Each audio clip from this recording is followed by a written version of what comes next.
AI to Go podcast. Welcome everyone to today's episode of the AI to Go podcast. Before we get to our episode today, I have one big announcement. My dear co-host Lucia decided to step away from the podcast. So in the future, I'll be hosting the podcast by myself. Lucia sends her warm regards to the AI to Go family. Lucia, I'm super grateful for all the work and energy you put into our little side project. And I wish you all the best for your future. You have a standing invitation to come back anytime co-hosting and things change again. So without further ado, let's get into today's topic. I'm talking to Christian Byza, CEO at Learn.xyz. Welcome, Christian. Hey, nice to meet you. So we have a few things in common. Not only are we white males, we're also German, we're working in tech, and we're living in San Francisco. And most surprisingly, we're both podcast hosts. In your podcast, the OMR Silicon Valley Update, you interview entrepreneurs, investors, and managers from Germany who are living and working in Silicon Valley. Over the last 2 seasons, what would you say have you learned that are some of the common traits of people daring to move from Germany to the West Coast? Yeah, first of all, thanks for having me. Yeah, it's an interesting question. I mean, look, you learn something different with every single episode, right? Like that little nuggets. Like that's my goal, also why I do this podcast, right? Like I want to have conversations with people, and I want to ask them the questions that I otherwise couldn't ask them. And so, what is it I learned most? I mean, I guess like every treat that, or almost every German that comes here has kind of, how do you say it? Like they should be, they're a little crazy because, I mean, if you grow up in Germany, obviously this is a country that also is developing really well. And so if you decide to move to a city where everything is really expensive, like San Francisco, you really need to have this hustle mindset. And so I think everyone that is here is really giving all they can, right? Like they really give all the power, they take all the risk, and that makes San Francisco so interesting because it's not only the Germans, right? Like this applies to pretty much everyone. No matter who comes here has like this specific mindset that they want to like change the world, and they have like a really interesting history probably, and they went to interesting universities or did interesting side projects. And so that's for me the most interesting part, that everyone that comes here has a very, very interesting story to tell. Very often we talk about what Germany and Europe can learn from Silicon Valley. And I'd love to flip that around once. What do you think Silicon Valley can learn from Germany and Europe? What can they learn from Germany and Europe? I mean, that's honestly really tough, especially in the current age with AI. I mean, like how they regulate like the future basically in that market over there is one of the reasons that many people move here, right? Like it's really tough to answer it the other way around. I mean, like in the past, people would say, "Oh, Germans, they're always like so dedicated and they work so hard." Not anymore, right? Like you hear these like questions of people saying they want to work 4 days a week. Guess what? Like in San Francisco, I mean, most of the people here at House of AI, where I'm at, is a co-working space here in San Francisco, they work 7 days a week, right? Like people have like a completely different ambition. In the past, people would say, "Oh, the Germans, they're always on time." Like what is on time in Germany anymore, right? Like certainly not the trains.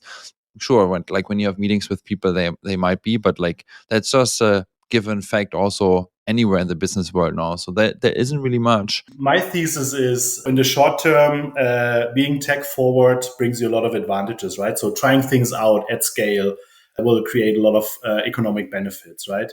Mm-hmm. There's a downside to it. You just go for the technology and you don't spend a minute thinking or reflecting about what can go wrong possibly. Yeah, but I disagree. I don't think that that's the mindset anymore, right? Like in the past, there was like Mark Zuckerberg would say like 10 years ago, go fast and break things.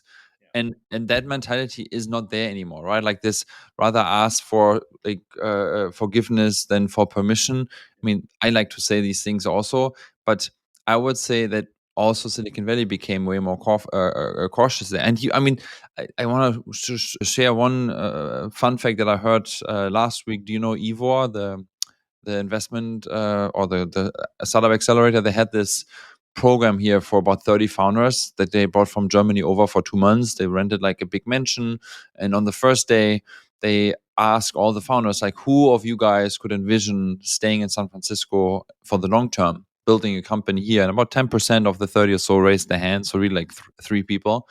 And then after 2 months of the program, they asked the question again, and then 80% of the people raised their arm. Most of them actually started the O1 visa process already, and a lot of them basically now in progress of moving here. And so it is.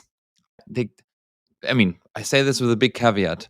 If you want to do something in AI, right, like this is the place to be, right? Like, I mean, imagine you lived in the 1400s and you wanted to get into banking. Where would you go? Or the 1500s? You would go where the Medicis are, right? And you would go to Italy because that was the place to be. That's where the big painters were. That's where the financial system was developed. If you think forward until today, San Francisco is the place where the future is being written as we speak, right? And so why wouldn't you be where all of these people are? And there's literally no reason to do that in Germany. But then there are other companies. If you want to get into like a Mittelstand company, right, and you want to take over maybe like a family-run business, which is very valid because what couple of thousand companies don't have someone that will work for, like these family businesses don't have someone that can take it over. And so there's a huge opportunity for people to step into that as well. And you don't have to live in San Francisco to do that, right? Like you can live in Buxtehude or somewhere, run a business there. And that's a very valid, really interesting path as well. So I'm not saying that everyone has to move to San Francisco, but if you want to work in AI, that's basically, that then you have to come here. What's your personal story? I know you relocated from Germany to San Francisco in the early 2010s, so quite a while ago. What made you move back then? And I'm sure you haven't regretted it, but would you do it again today? Yeah, 100%. I mean, my story started, I think, all the way back in 2001 when I did my exchange program. I was in Bellevue, where Microsoft is, and I think back then in 11th grade, I was like, oh, that like this tech industry is really interesting. I became like a crazy Apple fanboy, and so the obsession with Silicon Valley like started to grow. Actually, today I'm completely on Android, other than my MacBook. So also things can change, right? I think changing your mind is also a superpower.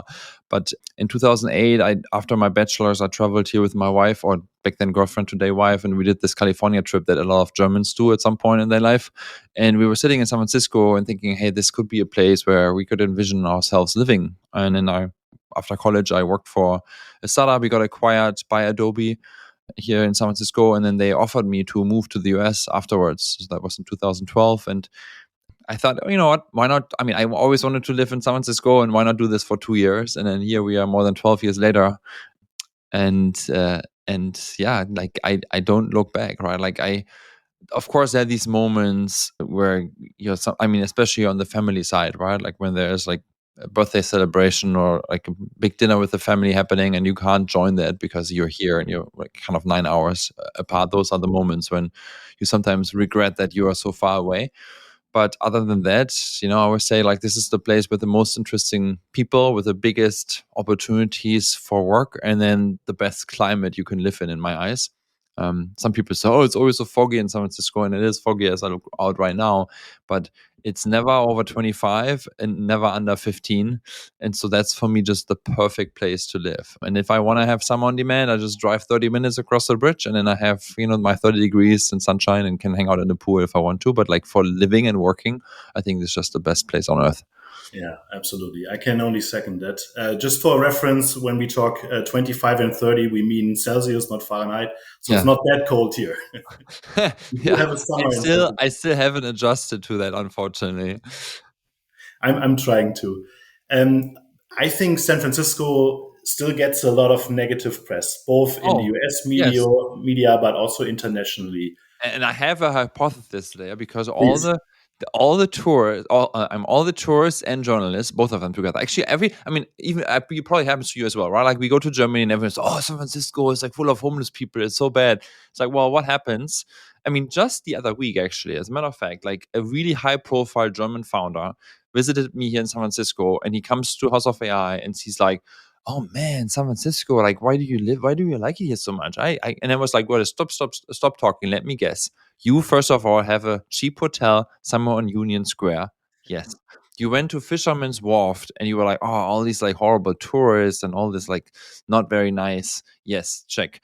And then also you ran into all these homeless people. So you think like all of San Francisco is infested with homeless people. And he's like, yeah, right. Like there's homelessness everywhere. And it's like, it's horrible. It's like, and then also your weather really sucks. It's like so foggy. It's like, well, yeah, well, you came in the wrong month, right? We call also August Foggust because it is foggy. Our summer only starts now in September, so you should, if you're a tourist, you shouldn't come here in August. The homelessness is of course a problem, but it is really concentrated in a couple of blocks in the downtown Market Soma area, and if you just avoid these areas, you just don't see it. And I don't say that that's a solution to the problem, right? And I think since we have our new mayor, there are a lot of good initiatives that are being kicked off that the problem is getting much, much better over time. But I mean, dude, like all the journalists and tourists, they always hang out in these horrible areas, right, where all the homeless people are. They literally like shovel the homeless, the tourists, and the journalists into the same city block, and that's why those people think that San Francisco is bad, and that's why the press is bad. If they were to like live in the nice neighborhoods like Noe Valley or Hayes Valley or like, I mean, there's so many, even in the Mission, even though it's a little bit more off there, but like there's so many nice areas and people just don't go there because all the tourist recommendations basically is like, oh, you should, go to Fisherman's Wharf and then do a bike tour to Sausalito and then you take the ferry to Alcatraz and that's your San Francisco trip. No, it isn't, right? Like there's so much more to explore. But yeah, in the end, let them ride, right? Like, let them have that opinion. We do our thing here. It doesn't matter. Absolutely. Yeah, I get that a lot also. And of course, not saying that homeless people don't exist in San Francisco, right? Yeah. Every big city has its problems, and that's Oh yeah, go to and more. Frankfurt or somewhere, right? Like at the main station. You don't want to be there. Actually, there's another thing now that like scares people off, and everyone now I talk to in Germany, a lot of people is like, oh, so do you like delete all the apps on your phone and like you get screened at the airport and you get sent back to Germany, right? Like they don't let any Germans anymore into the country. This is literally what people think. If you look at the data again, right? Data says there are not more people detained than they were during Biden or any other president, right? Like it's just the media that is pushing this up. And yes, of course, the controls are might be a little bit like more strict, but as a German, if you are not criminal, you shouldn't have any issues getting into this country. Of course, it's a problem that we even have to talk about this, and that people are afraid, and so there's of course something to it. But yeah, it just adds to the story of like, oh, San Francisco is a horrible place, which I always find so funny because it isn't, right? Like it's the best place on earth, but you have to experience this yourself. Absolutely. And don't just spend your time in all the touristy places. Also check out the marina, Noe Valley, and some of the other options that are in the Exactly. city. So we do have some good bread there as well, depending on where you go, right? If you're Yeah. worried about getting your bread. You also initiated the House of AI in San Francisco. You mentioned that already. Mhm. What do you think makes San Francisco so special for AI and founders? I mean, look, basically every company that has a relevance in this world in the AI space is within like 5 blocks of House of AI, right? That's just for background. House of AI is a co-working space I created out of necessity that I needed an own office, and I really wanted a nice office with a podcast studio, with an event space. And so rather than just renting a little shoebox, I figured why not rent a bigger office, rent out desks to some of my friends first. And then we called it House of AI, and then we started hosting events. And now if you go to ChatGPT and ask what's the coolest co-working space in San Francisco for early stage founders, we usually rank pretty high up. And that's how people find us, by the way, today, right? Like I always ask, like, how did you find us? And no one says Google anymore. Everyone just says, I asked ChatGPT where it's a good space to work, and you came up. So why is this ecosystem so strong? I mean, it starts with the universities, right? Like they pump out this AI talent for the last 20 years. You have companies like OpenAI and Scale AI and Anthropic and Perplexity and everyone literally within walking distance around us here. And so because all of these big, really successful companies are there, a lot of founders kind of getting into this area as well because they all get inspired, and the ecosystem with all the VCs sits here, right? Like every major VC has also their office just somewhere. And so if you are an early stage founder and you go to events in the evening or on weekends, hackathons, I mean, you can go to a hackathon every weekend, and then VCs and employees from these larger tech companies are also attending, and you get to network with those people and everyone. I mean, no matter where you go, right? Like you do a bike ride through the woods and you hear like ChatGPT, and like people just talking about these things Every cafe, yeah. like anywhere. And because you put a lot of people are interested in one topic in one place, it's very fruitful, right? And then there are, of course, these crazy stories happen. This morning on New York Times daily podcast was also an episode about like the craziness of talent war that happens in San Francisco now. That Mark Zuckerberg in particular was offering first 100 million and 200 million, then $250 million pay packages for reasoning AI engineers. I mean, those are like some 22 to 25-year-olds that are being offered basically generational wealth to just work 1 year for Facebook, get 50% of that money up front, and then the rest maybe over the next 4 years. Why wouldn't you do that for a year, right? Like, and these stories, of course, are crazy and they add up.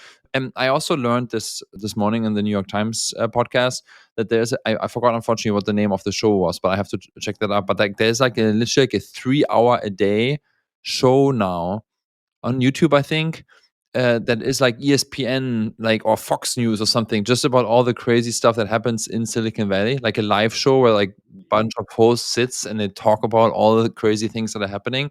And if you think about it, why shouldn't an industry have such high paid people, right? Like if you look into sports, Steve Curry or like LeBron James or whoever, they also earn hundreds of millions of dollars because they define an industry. They basically are the reason why some of these like sport teams are as good as they are.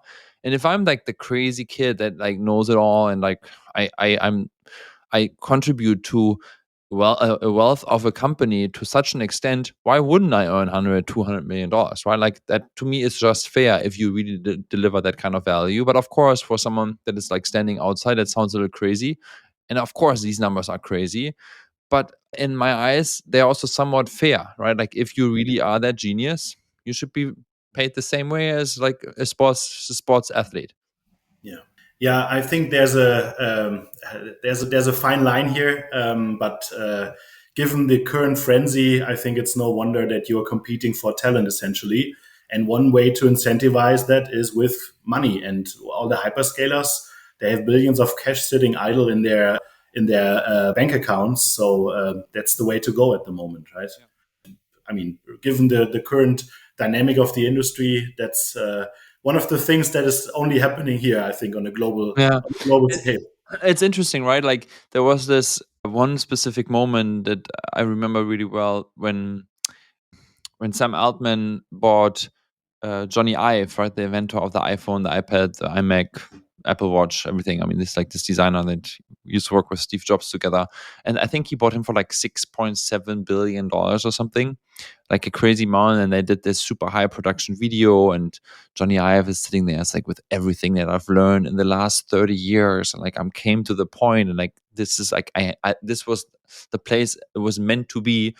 And so I think the execs in Silicon Valley, they all have like, holy shit, like now we have to do something. And it's interesting, right? Look at Apple. Like Siri is still the dumbest, stupid thing. Like it's unbelievable. Even Google, like I mean now they're upgrading it to Gemini, but like my Google Home Assistant still doesn't understand when I say please set a timer for 12 minutes. I guarantee you, either it says sets a timer for 20 minutes, it says I don't understand, or it responds in German to me even though I spoke in English to it with like some random thing, right? Like it's so bad, and Apple isn't any better. And so these tech execs, they are like, oh, holy s, like we have to do something. And so what do we have? Okay, we have billions in the bank, let's do something with it, right? I'm actually very surprised that Apple is not more aggressive in this space because they have the access with the phones and the devices. I heard yesterday that they put together this like 3-year workforce of how to reinvent and get to the next level. But I don't know, I think they lost their mojo over there. And companies like OpenAI, they're Feels taking like that. it. They eat their, how do you say this in English? They eat your butter from the bread. I don't know. In German, I think you say this, but you get the point, right? Like they basically can take this over, and people have willingness to switch, right? And that's also a big risk. Right, back in the days, you would be kind of iPhone once and then always, and the switching costs are pretty high. even though I recommend everyone to switch over to Android because it's just such a superior system for those that are End of advertisement. exactly. I have zero stake in that, um, but switching your chatbot from OpenAI to Claude, there's no. I mean, sure, there is a lot of data that you put into GPT over time, and so it knows you better. But still, the switching costs are getting lower and lower, and so even those big companies have to figure out what to do. But yeah, it's an interesting world out there. I want to shift gears a little bit. You were PM, product manager at Adobe. You worked at LinkedIn. Now you started your own business. You're also one of the hosts of online marketing Rockstar Festival in Germany. That's one of the biggest online events globally. So you already tapped into the entrepreneurial space for quite some time. Now Mm-hmm. you're building Learn.xyz, which is an AI-powered platform for microlearnings. How did you realize that you want to build products in education? Yeah, it's a good question. I'm a teacher kid, and I always love to like give forward something that I learned. And the first business that was in education was actually the conference. You just said like the biggest online conferences. It's not an online conference. We actually an offline festival where we started with like teaching people online marketing. So our OMR in Germany now has more than 70,000 attendees. It's a big conference, but it started as a seminar series where we taught people about online marketing because I worked in online marketing and I wanted to teach that to other people because I was really excited about it. And when I, then wanted to start my own company again, uh, I figured like doing something in this space again would just be something that I'm really excited about.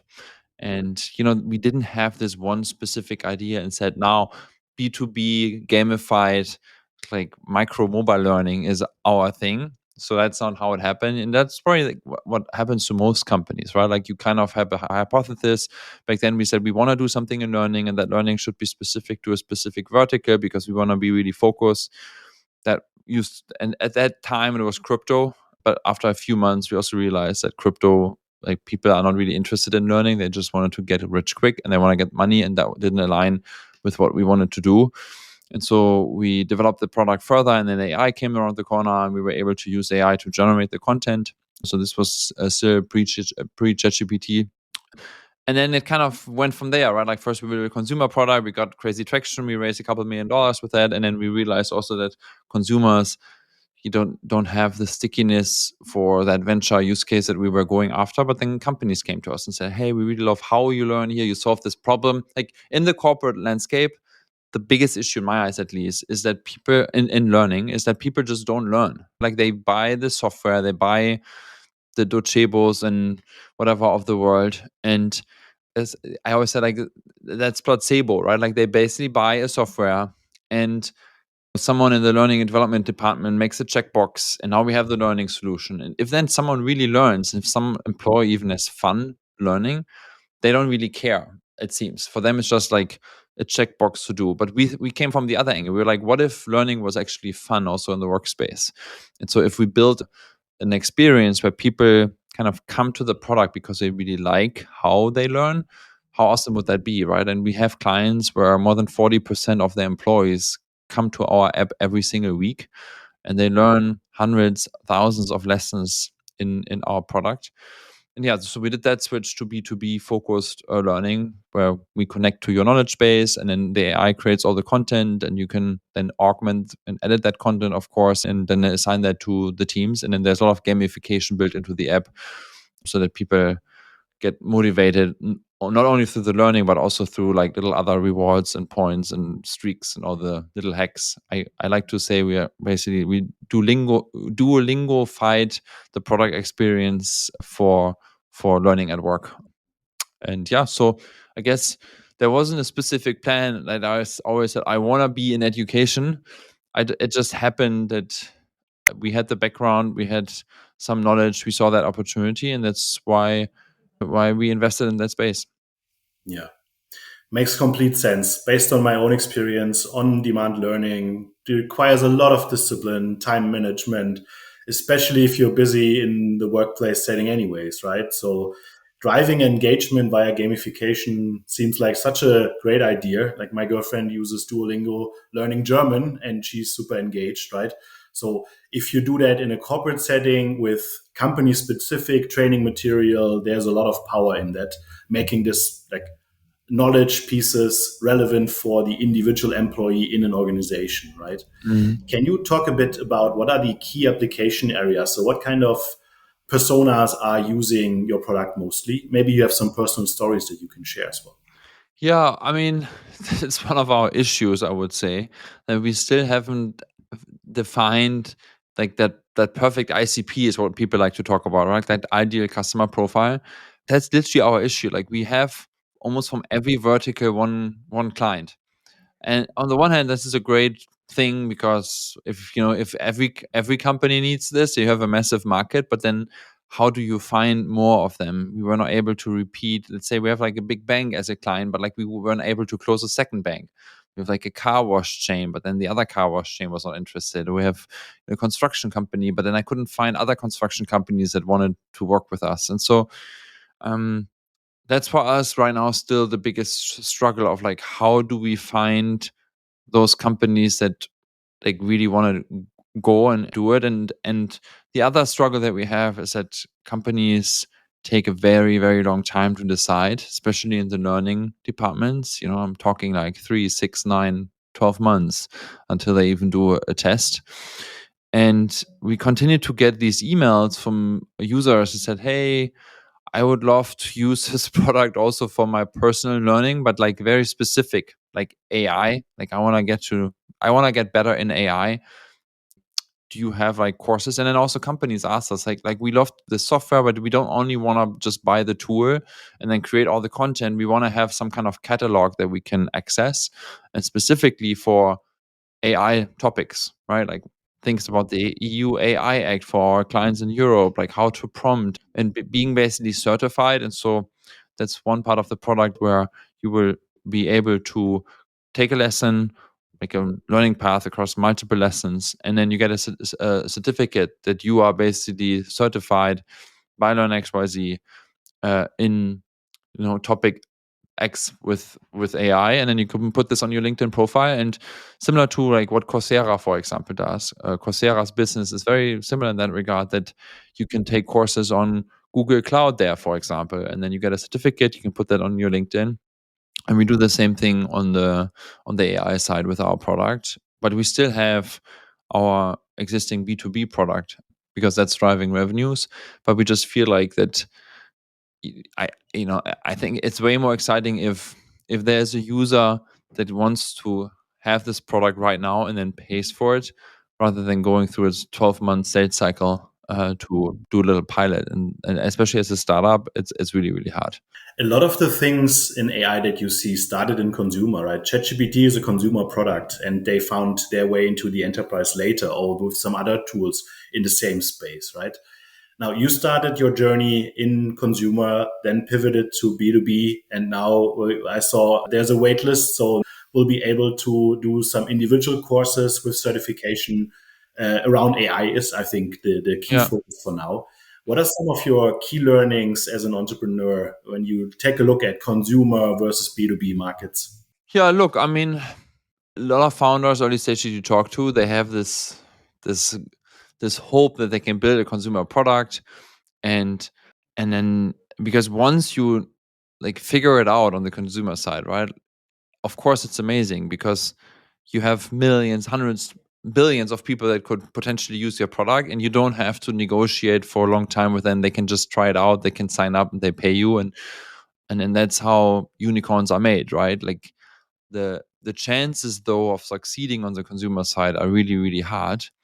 And so that's why ultimately a lot of people then say, hey, look, I identify this very specific problem on the B2B side. I have some buyers. It's very clear. I can repeat that. I have a very specific ICP that again, ideal customer profile I can go after. And so then they go into B2B.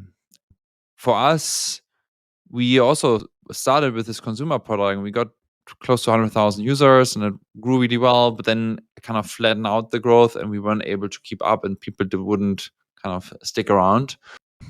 And so that's why we then went to B2B, because we heard from people that said, I would love to use this in my company. I wanna pay for it. Right? And I think one of the superpowers as a founder is also to adjust, right? Like to make these decisions, to not hold on to something for too long if it doesn't work, but then move on and try something else. And that was for us essentially the thing, right? Like the consumer product just didn't grow fast enough to justify the venture funding and investment that we received. We saw the opportunity on the business side. We were able to make money, but because ultimately that's why a business exists, right? Like needs to be like returning profits to its investors. And now in its next phase, we continue to do the B2B side, but the B2B client said, I need courses also in the platform. I can't just, and this is a big trend, by the way, in Silicon Valley, in my eyes, right now in early stage startups, that people don't just sell tools anymore, right? Like there's this great comparison to a handyman. You can buy a picture and hang it on the wall yourself by just buying like a hammer and nails, everything, or you hire a contractor that comes and does it for you, and that's more expensive. And the more successful software companies, they just don't sell you the hammer and the nails, they also sell you the service. And that's why they're a little bit more expensive, and that's why then also that's more interesting for investors. So in our case, if we just give you the tool and you have to create all the learning content yourself, sort of work on your end, you just get the hammer and the nail. But if I like help you and provide you with a lot of courses on topics that you already want, I'm your handyman. I basically fix your problem that you want to train your people in AI. And the consumer part here is kind of a byproduct, because we're like, okay, now we have all of this content, might as well put it up on the website and see what happens, right? Like that this is more of a test right now, as it is like, oh, we will really double down on everything. We just needed the content for some clients, and we're like, hey, this is a great content, let's make it accessible for other people too. Absolutely. There's a big pattern that I'm also sensing is you don't sell the tool, you sell the outcome, right? Yes, exactly. And Better looking framing, at, yeah. looking at Learn, what do you think are like the key outcomes that organizations can expect when using your product? Yeah, it's a good question. I mean, in the end, you could also just tell people, hey, if you want to learn something, use ChatGPT or some other tool, because there's AI as well. But and our tool gives, especially the content creators or the learning creators, the ability to not only just ask AI, but then also augment and edit it further, right? So that you actually are really sure that what your teams are learning is also 100% correct.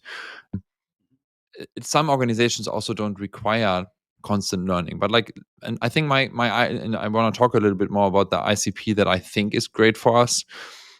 But if you have a mobile first workforce where there is not necessarily someone in front of their desktop computer every day, when you have like a high turnover of employees, because they stick around only for a couple of months and then they do and move on to other things. If these people speak multiple different languages, or like your employee pool has a lot of different languages, and then also the content is easy to put into words and text and maybe a short video. Like certain things, I always say, like when you want to teach someone how to froth milk and make really nice latte art, that's something where you really need to show like on the job how to do it, right? But there are a lot of other jobs where like health regulations in the food supply and industry, for example. Those things are just trainings that you have to do. And putting like your entire, or like a big retail chain, for example, right? Like if you want to teach people what are like the best offers this week that we really need to tell our like clients that walk into the storefront, how do you transport that knowledge? You want to put them all off the shop floor and like put them into a room and then talk to them for like an hour when everyone falls asleep and no one remembers? Or do you want to send them a small little like 2 minute like knowledge nugget in the morning that they can go through and they're on their way to work in the subway, they take a quiz and then they can learn, they can win something by the end of the month, like a dinner with the CEO or something, right? Like there's something that you can't buy. And then you can like increase your revenues because your teammates are better equipped with the knowledge that they know. But it really depends fully on the client, right? I mean, look at the bank, right? Like we have a bank as a client that teach their employees about like what is an ETF and those things, right? Like basic financial knowledge. Of course, you can do that on your computer. But if you're on the subway, or on your way to work or in line for coffee, there isn't a solution today, really, other than us. And so we're really happy that we have that. If all goes well, I think personalized learning is super interesting, especially in the AI age. What do Mhm. you think your product will look like in 5 years? And how has learning changed in 2030 in an AI world? Yeah, it's a good question. As a startup, honestly, we don't think so much in like this really long term thing.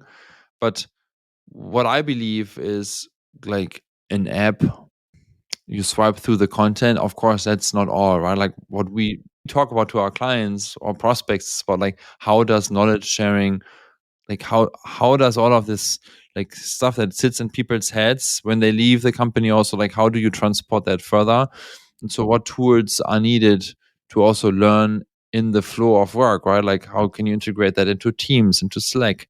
um like if the question comes up, if a question comes up, how can you show this in the moment, right? Like there are these new startups now where you have an AI assistant on all the time. I think like Cluely or whatever they call it. And so when you have a conversation with the customer on the phone and they ask a question, the AI agent shows you the answer right away because it listens, understands of what you're talking about. And so there are a lot of things that bring learning out of this. Oh, we just like in the past, learning was like, oh, I'm the big teacher and you have to learn this, right? And so I think that will change. That it's kind of the opposite way around, where an individual is like, I want to learn that, or maybe they don't even call it learning, but like they they they want to like get new skills, and like what kind of software and tools can you use to get these? And who wants to sit down and watch a 3-hour course, right? Like no one wants to do that. And so that's where we come in, where we build it in the moment, we build it mobile first, because that's where people are, right? Like people pull their freaking phone 220 times or 221 times a day out of their pocket. And each time they pull out their phone out of their pocket, it's an opportunity where we could put some kind of learning information into the head. And this can be regulations, this can be new employee onboarding, but this could also be, this week's all hands presentations content or the mission and vision of the company, to just repeat that again and put that into people's heads. And Thank you so much for joining. I really enjoyed talking to you, Christian. yeah, thank you. And for everyone, thank you so much for staying with us. If you made it to the end of our video, be sure to subscribe, like, and share with your friends, colleagues, and family. And if you want to give us any feedback or just say hi, leave us a comment below. That's it for now. Thank you very much. Have a great day, and auf Wiedersehen. Yeah, thank you so much for your time. That was fun. See you. Bye. AI to Go podcast.